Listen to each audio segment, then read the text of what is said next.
At InDigital, we know that public safety professionals hold themselves to a high standard. In fact, standard doesn't do it justice. In over 25 years working alongside you, carrying millions of calls over our IP networks, your dedication has inspired us. That's why our ESI Net goes beyond industry standards, not only i3 compliant, but designed to adapt to future development for a network you can count on when it matters most. Learn more at indigital.net. It is a new day for 911 professionals. They have gone from the most important person you will never see to the most vital piece of public safety. Truth be told, they always have been. The curtain has been pulled back, and they are sharing their stories. Welcome to Imagine Listening. Your worst day is our everyday, by Ricardo Martinez II, and narrated by myself, Ricardo Martinez II, and distributed by Beacon Audio Books. Copyright 2023. That's right, everyone. Finally, I can let everyone know the rumors are true. Imagine Listening, Your Worst Day is Our Everyday is now available as an audiobook on Audible, and it's a long time coming. Very excited. Not a lot of authors get the opportunity to voice their own book, but I had the honor and privilege to do so. So thank you to Beacon Audio Books, as well as my publisher, Titled Town Publishing, for everything, but especially all of you for making the I Am 911 movement, as well as Imagine Listening, what it is today. I appreciate you all more than you know. So go ahead, head out, stream it, download it, however you consume your audiobooks. Imagine Listening is now available. If Within the Trenches has ever taught you something, open your eyes to what it is like to be a 911 dispatcher, or has inspired you to become one, then help support us and join our Patreon. Get exclusive bonus content, one-of-a-kind swag, discounts on merchandise, ad-free early access to new episodes, and much more. To join, please visit patreon.com/WTT podcast. And if you're an industry partner, we have something for you as well. And now, for the show. This is Jordan, and you're listening to the Code 7 Podcast Network.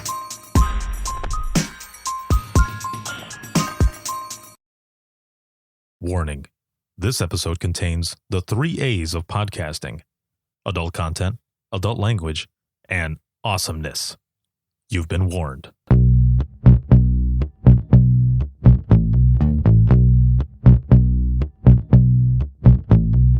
Welcome to Within the Trenches, true stories from the 911 dispatchers who live them.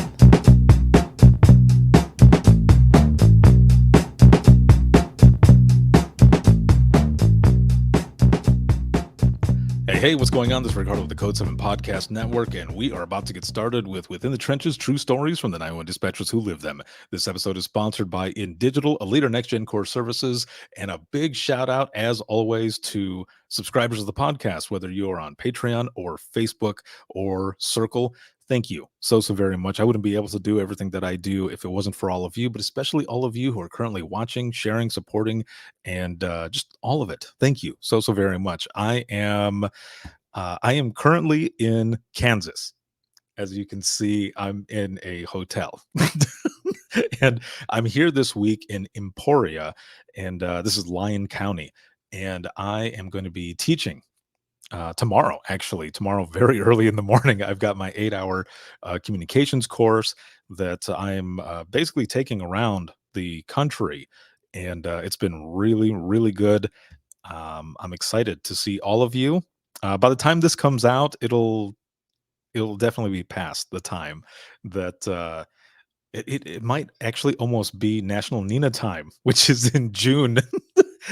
And I say that only because there's a lot of episodes that I have coming out, but man, I cannot wait for you to hear everything that is coming up. There's so many powerful stories, just great 911 professionals that are doing amazing things in 911. So I feel blessed and honored to be able to share their stories, and your trust in me to do so I don't take it lightly. Thank you so very much. It has been just a great experience, and I am going to continue to do what I do. This is my passion. I love it. And there's a lot of stuff coming up. So let's jump right in. I'm excited for my guest today and to learn a lot about her, but also something that literally happened just a few days ago.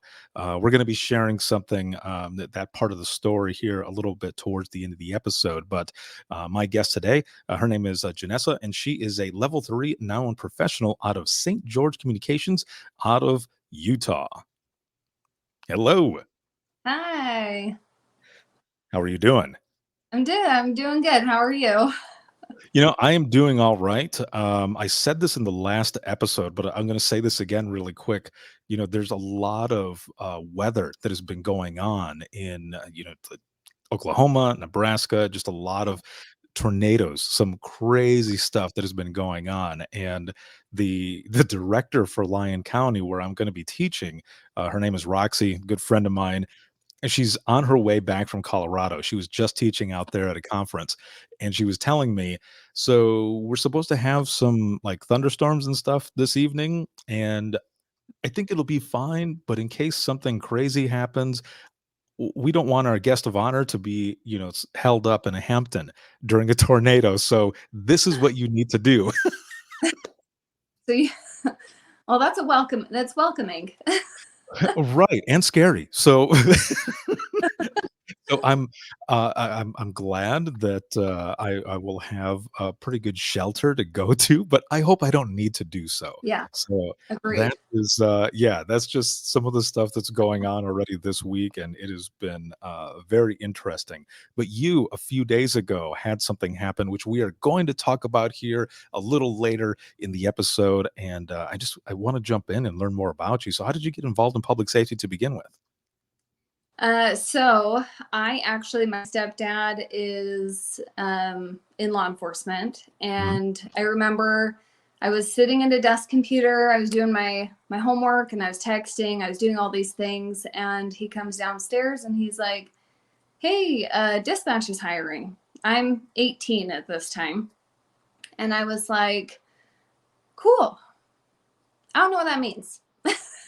And he's like, it's dispatch. It's 911 dispatch. You answer 911. And I'm like, there's no way I could do that. I don't even know what that entails. I'm good. And he's like, okay, well, what are your plans when you graduate? And I was like, okay, I will go apply. And school was just not in the cards for me. I wasn't excited to continue school. My goal was to get out onto the road when I was 21. So I was like, well, I'll apply. If it goes well, I'll do that until I'm 21, and then I'll get out onto the road. The center I applied for is for the state of Utah. So the hiring process takes like 3 months. It feels like a year, but you have your polygraph, you have your 10 interviews, you have all of the things. And I remember throughout the process, even just it was slowly growing on me to where I was like, wow, I'm actually getting kind of excited about this. I don't know what I'm doing or what I'm getting into. And so they told me that I got the job, and I started. So I graduated May of 2009, and I started October of 2009. And I've been doing it ever since. I have bounced around. I worked there for a little bit, and then I wanted to go to school, or thought I did. And I went to Orem for a bit. So I actually would work in Orem or go to school in Orem, and on weekends or when I had time off, I would drive back the 3-hour drive to go work a shift or two, because I was a little bit addicted. And so it was interesting, but yeah, I've been in it for almost 15 years this October. Wow. So 15 years, and it all really started from a parent just being like, Yeah. "Hey, so what are you gonna do?" Yeah, either it's school or you gotta do something. And And he really had, a huge part in me, like going through the process. He helped me learn my codes, he helped me learn the phonetics. But it was really cool for me to know that I got hired because of me. He had no part in it. He didn't work for the state of Utah. And so it was nice to not feel like I was hired due to family connections, that I was able to do it on my own. That See, was, that's pretty cool because of course, there's another legacy out there, right? And you don't want to Mhm. be in that shadow. You want to cement your own legacy. So that's cool that you not only had that support, but you are developing something on your own and for you. And so Yes. you have all of this help, which I think was amazing that you had the support and all. Did you get a chance to do a sit along at all, or were you just going right in? I just went. I, of course, so my uncle, his brother is also in law enforcement and worked in the same area. And I would do ride alongs in the car for on the police side of things. I don't think anyone realizes how different that is. Like, you are not hearing or seeing anything on the other end. I just remember hearing the voice and being like, that's cool. I'll be her. No, and I agree because I remember when I first started out, not in Florida. So originally, when I started dispatching, I started out in Central Florida. But when I moved back home to Southwest Michigan, and I was working for Allegan County Central Dispatch, this is the county that I grew up in. They did ride-alongs, so I think I did 3 ride-alongs, and that first one, I remember I'm riding with one of the deputies, and you're right, it was interesting to hear certain things, Yeah. um, and then see it play out as it's going on, but also, we were running lights and sirens to a call. No one told me, "Make sure to brace yourself." Oh, yeah. So when we're like bobbing and weaving through traffic, I'm like, "Pop, pop," just going back and forth, and the deputy's just laughing at me, and I was like, "Yeah, I'll brace myself now that I'm injured." Yeah. No, I've been there.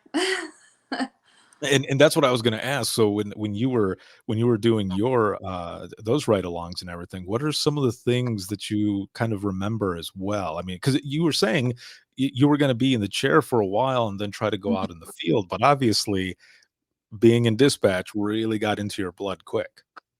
Yeah. So are you asking for the ride-alongs in the police Mhm. car, or okay. I was gonna Yeah. say, so I didn't do as much. I think when I like the idea of being out on the road was more so what I was striving for. Like, there wasn't anything that I ever witnessed. I loved hearing my stepdad's stories and like the impact he made on people, and like being able to feel such a reward doing, things that not every person can do. I think is what intrigued me. The ride alongs, I think I'm deemed a white cloud because my ride alongs were not fun. There was not anything that was like, this is why I'm doing it. It was just the stories I heard that I was like, okay, well, this has to be real because I mean, I haven't witnessed it, but people talk about it. So I'm sure it's real. So there wasn't a lot of crazy things that happened during those ride-alongs then? No. Well, Yeah, I know. I mean, I guess in like a civilization, civilized right along, since I had no knowledge of anything, the excitement of even just turning on the lights, I loved. hey, And that's cool too. that I think is probably where it started. I was like, I just want to flip on the lights and hear the sirens. That's all I want to do. Cool. So you end up having that experience and all, and, you're starting to train and such, and So when you ended up going in there, because as you said, you didn't really have a sit along or anything in dispatch. So when you walk in, what is that like for you in the beginning? Like what just for everyone who's watching and listening right now, what is it that you're seeing and what is it that you're feeling? And the reason I ask is because when I first walked into even the first like single seat PD to the central dispatch, where there was about three or four of us, it was not fully overwhelming, but there was that question of, "Holy crap, am I gonna be able to Oh, do this?" Like, yeah. everyone is you would think that what they're doing, they would need to be like an octopus because they're Mhm. moving all over the place and stuff. So for you, what was that like in the beginning? So walking in, it was a smaller center, so we only had three desks. There was one that was facing away from the other two, and then there were two that were connected kind of back to back. And then Mhm. you had all your paperwork, right? So I walked in and they were pretty, I want to say they were obviously not fully staffed because centers really are never fully staffed. But my manager was actually the one that I sat with the very first day. And I sat down and I remember being like, okay, there's a lot going on. Like you're hearing the 911 tones go off, you're hearing just normal lines go off, you're hearing random radio traffic in the background, not just from law, but from EMS and fire. And you only have, at that moment, there were only two people in there. And we dispatched for three counties and several different cities within those counties, and only two people were doing this. And I sat down with her and I was like, okay, I put on the headphones to listen. And as she's doing radio traffic, she answers 911. And I remember it being a seizure. Someone had a seizure at Walmart, fell, hit their head, and there was blood everywhere. And listening to her calm tone and just like, okay, yep, as she's answering radio traffic, and then she's paging the EMS and then the fire, and then she's going to update officers on a license plate she just ran, and then she's dispatching another call while she's still actively taking this phone call. And I'm sitting here, what? What did I just do? What did I get myself into? And that was the first day of what? So I think everyone feels that at the beginning. And I think just remembering one day at a time, just one day at a time.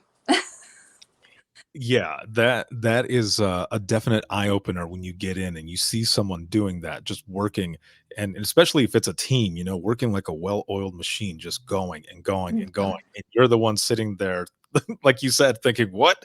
Like I don't know what I got myself into. Like this is crazy, and am I going to be able to do this as well?" So you end up having that moment. How long did your training last?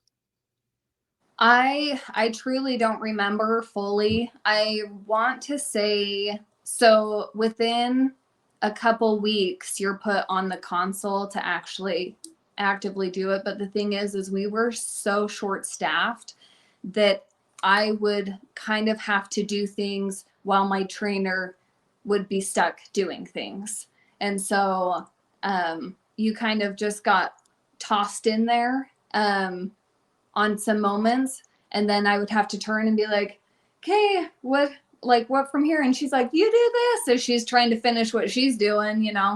But I would say, I want to say I was officially at least not having someone monitor me about 3 to 4 months in.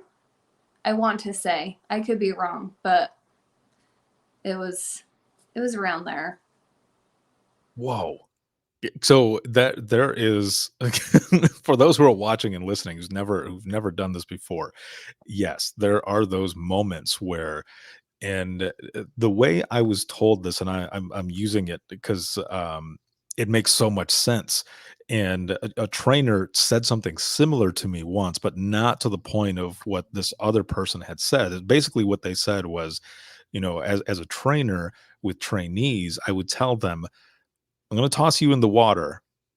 I'm not going to let you drown. You might take Mhm. in a little bit of water, but I'm not going to let you drown. So don't worry. And it sounds like it was kind of what was going on with you as well, Yeah. as this person is doing all kinds of stuff, but still working with you and throwing it out there. For those who are watching and listening, you have to be trying to picture this and trying to imagine how it's possible that a person can actually do this. And we're some of those people who are actually able to do this. So well Yeah. done to you. Yeah, 15 years later, still here kicking. So I have to ask then, because as you mentioned, 15 years later, was there a moment in the beginning, whether it be a phone call or an incident or something that happened that really just kind of solidified the fact that you were in the place you were supposed to be? Yeah. So, I mean, I would say that there's a lot of little things that kind of all ball together to where, one day you're having doubts or you're stressed or, you take something that you really preferred wouldn't have happened. Mhm. So I actually ended up taking a 911 call from a mother who had rolled over on her 3-month-old baby while she was sleeping. And she had woken up to her baby not breathing. She obviously called us, and I was the one to answer. Mhm. Um, and we obviously immediately started CPR, but hearing her voice, my 4-month-old was home in bed. So I'm having this, two-part of me that's like making sure I'm focusing on her and giving her the attention, knowing that right now I can't focus on that. I need to focus on her, listening to her just plead, And with everything she had told me, I knew that the baby was passed, but that's not something like you will keep going. Like you'll keep doing this and I am here with you and I'm doing this with you. Um After that phone call, I actually questioned if this was for me, if like, can I continue something like this? And then I don't remember how much longer. I wouldn't say it was a close time frame because I obviously had some calls in between these times um, that helped reinforce that I was here, and not even just calls, but radio traffic, dealing with the officers. But there was one phone call that I took where this father called and he was so panicked. And he's like, my wife's having her baby. And I was like, okay, we all talk about delivering babies, but I guess this is the time. And where he was coming from was about 25 minutes to town. And so, with where she was at in her delivery, there was no way for him to get to the hospital. And so I told him to pull over. I was like, we are delivering your baby right here, right now. Like, are you ready? And whether or not you're ready, we're doing this. And he was like, okay, I'm ready.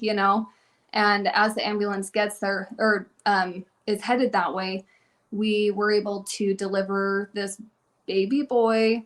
And you just hear him crying in the background and just hearing life like that. Because we obviously have calls where we deal with a lot of death.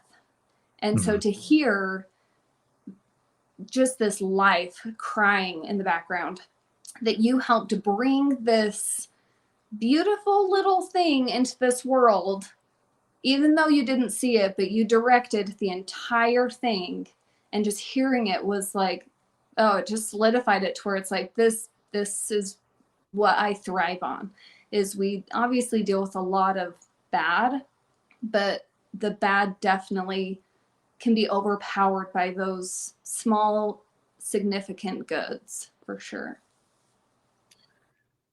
Wow. I feel like, and I've said this before to people that sometimes in 911 it feels like we get a whole set of bad, and out of nowhere, dispatch universe, whatever you want to say, ends Mhm. up throwing whether it be a funny call, to kind of break up, the everything that's been going on, the chaos that's been going on, or a call like that where that you were talking right now. And you're right, it's helping these folks in those moments. And even if they're not ready, it's like this is gonna happen. Like we've got to go through this. And you were there. How much longer after that first one, where the baby had passed, did this one happen? I would say within a couple months.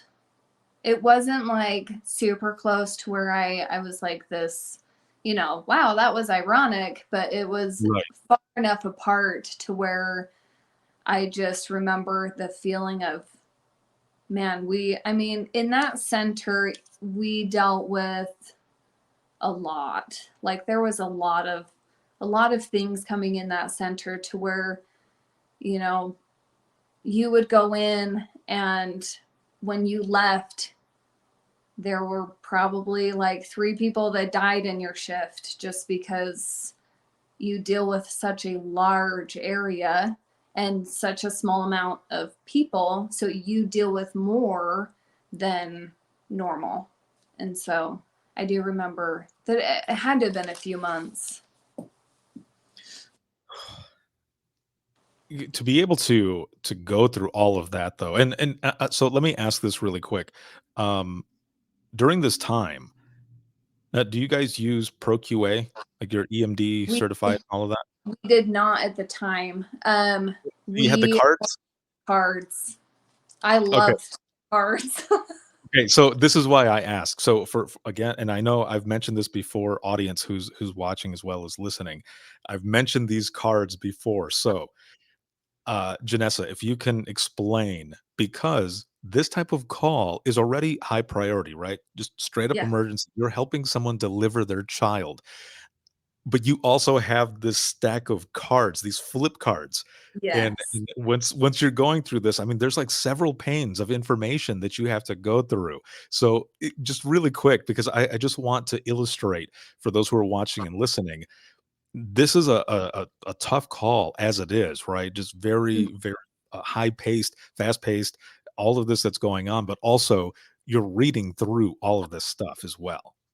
Yeah. Well, and so I'm also the one paging out my ambulance, and I also still have law channels asking for driver's license information on their traffic stop and having to dispatch out active in progress calls while you have this small little writing in like there's like 14 things on a panel to where you have to be like, hey, was it yes to this? And then you jump to this one, and then it's no to that one. So you jump to here. And then depending on if something escalated or if something changed so fast in the wrong direction, you have to be able to be like, okay, none of that applies. I got to go down to this one. And you pull that one up and you start going down this one. And it's like a huge puzzle that you have to put together with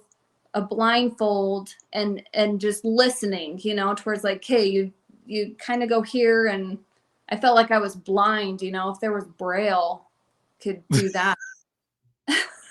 Might Yeah. help.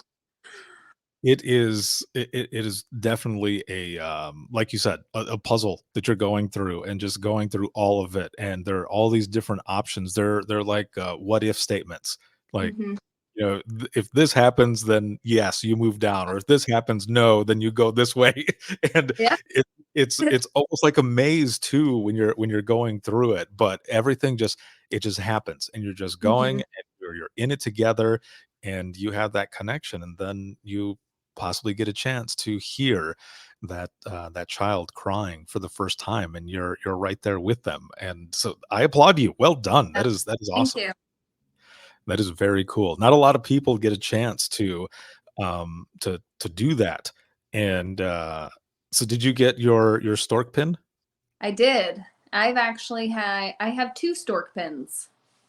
What? Yes. One was a bathtub delivery, and it was in a different center where the response time is usually within 5 minutes of getting the call. And she just had that baby so fast that it was like, whoop, doo, oh my gosh. it was intense. That one was crazy. Are either one of those children named after you? No, they're both boys. They should have been like a boy version. What would that be? Right. Yeah. I'm not sure, but that's funny that you asked that. I was already thinking in my head, I wonder what the equivalent would be. Yeah. So we one of the ones that I did where the she was the babies are basically out already, but dad ends up running next door to drop the kids off, and when he came back, the baby was fully out. And I thought, "Oh, there goes my pin. I didn't get the pin." I know it's always that, or when the medical, when they arrive just a hair too soon, and you're like, wait, reverse. Yes, hold on. Give me one chance. And if I Father, remember knock on correctly, your door. you're right. I need that pin. They it was a girl. So but EMS got out there so fast though that I didn't get a chance to say, can you name her Ricarda? Like with Yeah. an A? But either way, those are very cool moments, and I'm glad that you've had the chance to do it twice. So the original question, it feels like this is really what kind of solidified that as well. Because you said, that first one, you were kind of questioning if you were in the right place, and then a couple of months later, you get this other one, and it sounds Mhm. like that was that moment where you thought, I'm where I'm supposed to be. Very. Yeah. So, so there's a story that I wanna get to here, that was just from a couple days ago, but I want to ask this as well really quick, um, and of course, as long as you feel comfortable, but a call that, just kinda sticks with you. So I was thinking there have been a lot of calls where it kind of sticks with you to where I've noticed I actually tend to block it out to where I have to go into a completely different area in my mind to be able to pull these stories out.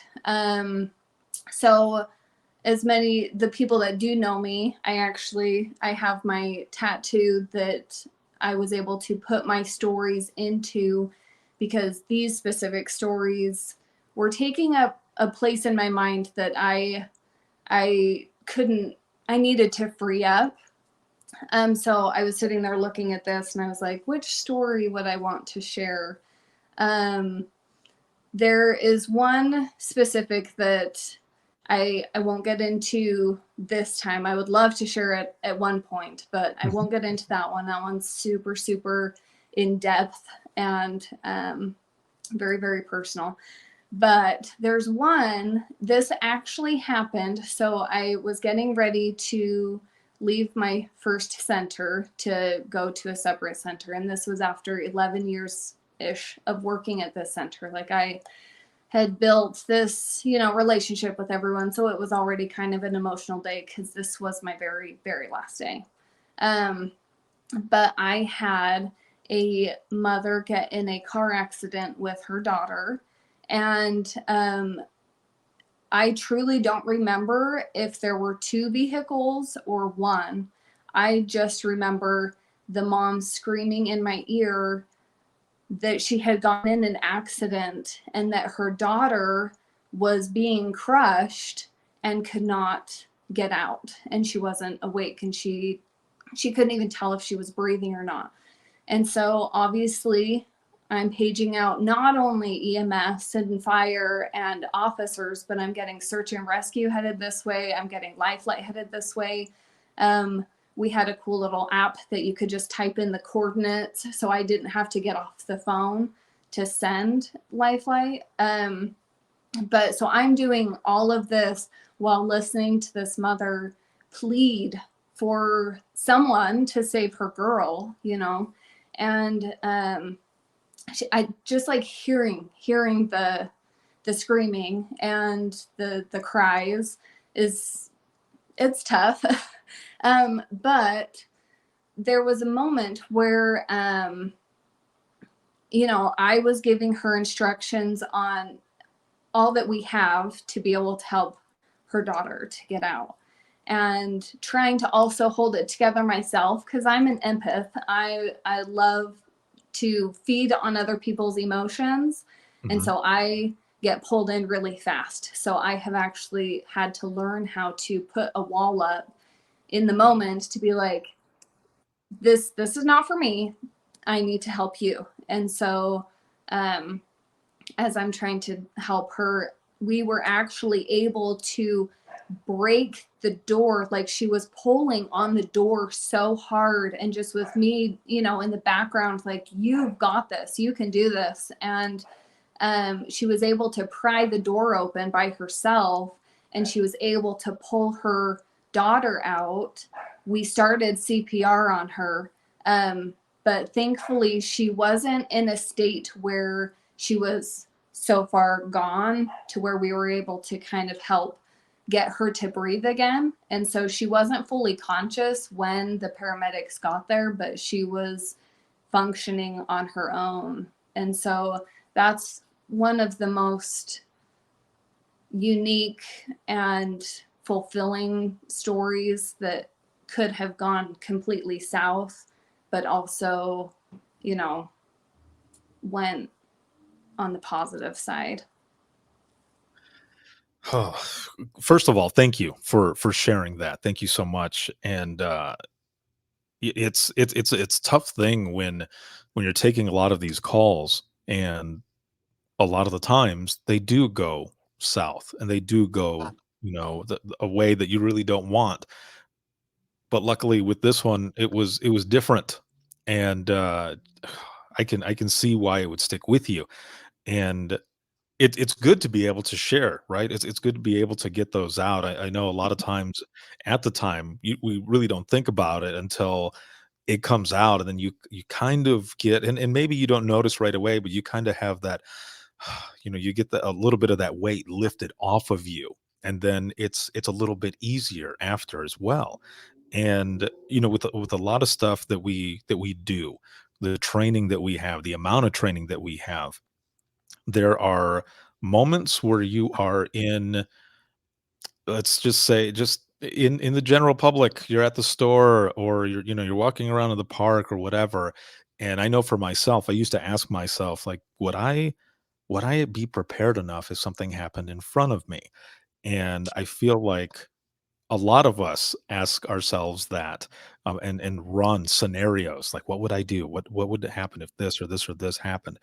And a few days ago, that exact thing happened to you. Can you tell Yeah. us about that? Yeah. So with dispatching for as long as I have always played the what if game, to where whether it be in work, I'm like, hey, what if this call came in? How would I handle it? Whether I'm driving, to where I'm like, okay, what if this happened? What would I do? And I think it's a really good practice that I think everyone should do themselves, to where it's like, okay, if this were to happen, what would I do? I have never played the what if game on if someone, um, passed out in front of me or anything, to where would I be able to do CPR? Um, I was doing a 5K on Saturday, and there was an older man that had passed me. And as I'm like admiring like his ambition going up this hill, I was actually getting ready to pass him. And then in that moment, something told me, no, just, you're fine. You just stay where you're at. And then he started to run again. And I was like, okay, well, I'm going to keep walking, because this hill is it's hilly. It's like 8% grade. Okay. And I'm like, I'm tired. I'm not prepared. And then there was something that told me, no, you need to run right now. And so I started running. And as I round this corner, I see that older man fall face first into the pavement. And without, like, my body just went straight into it. My body knew what needed to be done, but my mind was still like, am I seeing what I'm really seeing? Like, is this real? Right. And so I'm sprinting to him. And as I'm sprinting, I'm calling 911, and I'm telling, because I see this other guy running in the same direction. And I'm like, I got 911. And, I'm calling the center that I work at. And I'm like, it's Jenessa. Do you have my GPS? I know that is not good practice. Don't do that.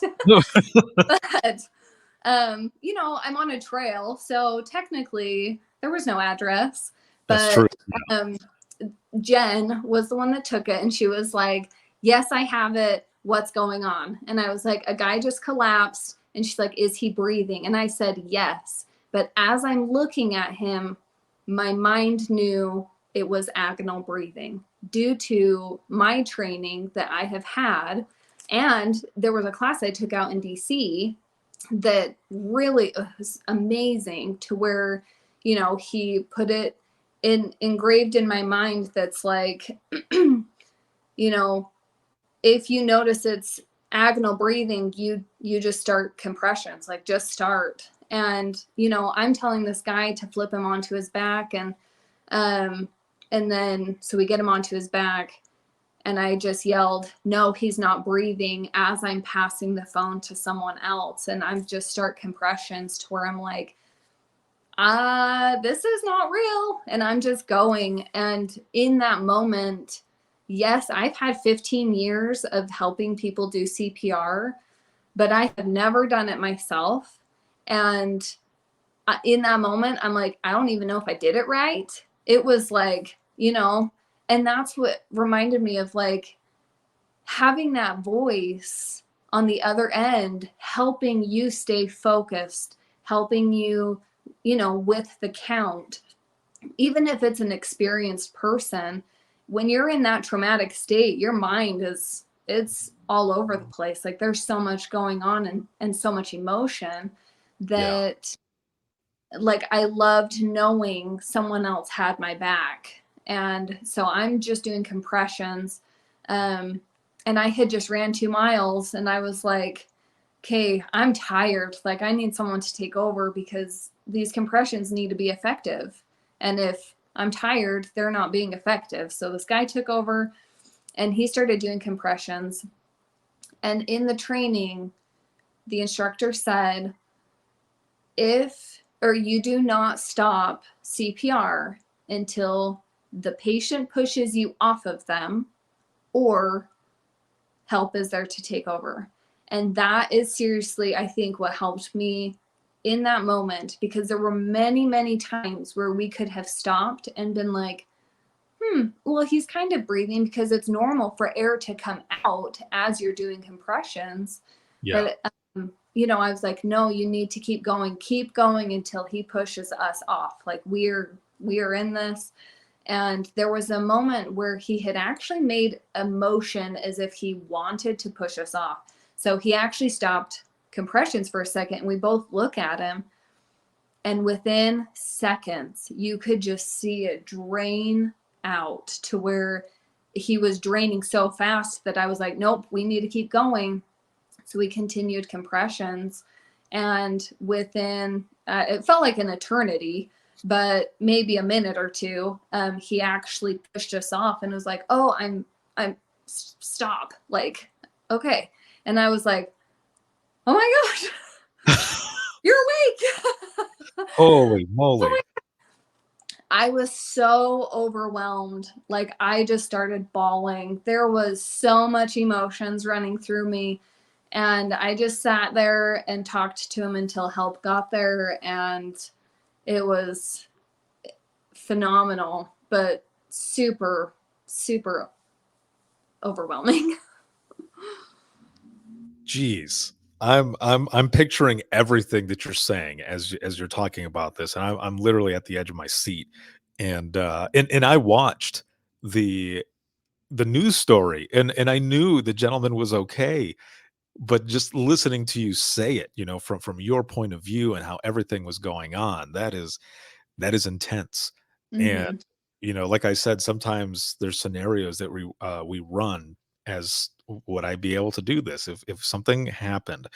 Would I be able to? And bam, there it is. You were able to do this, and you had the other person there helping you. You had 911 on the phone, and then the guy comes back, and just the Yeah, look on it's your face, like that's the that's I could feel that, like, whoa, like I there know, it is. like just that, like, oh my gosh, he's talking. Like I was just pushing on your chest, and you're talking now. And he was ready to get up and go, and I was like, whoa, I like we just did CPR on you. Like let's just relax for a minute. And his face Right. was like, what?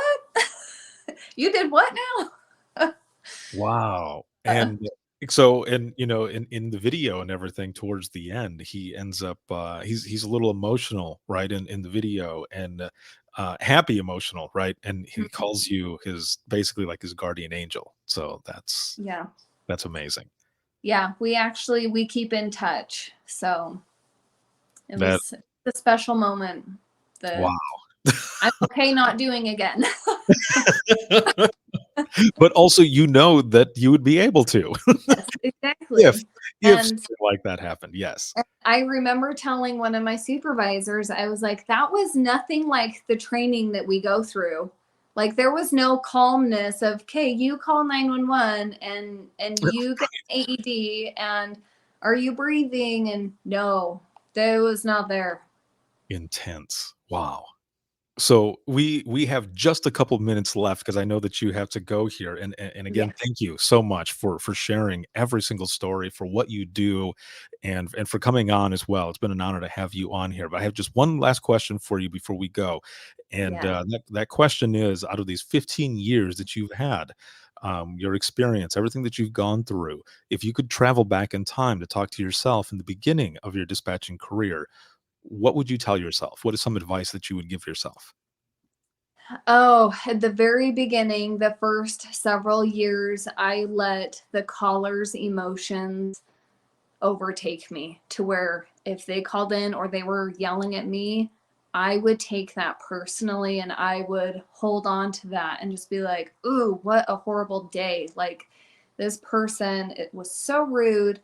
And later on, I realized I can't control other people. I can't control how people act. I can only control how I take it, my tone of voice.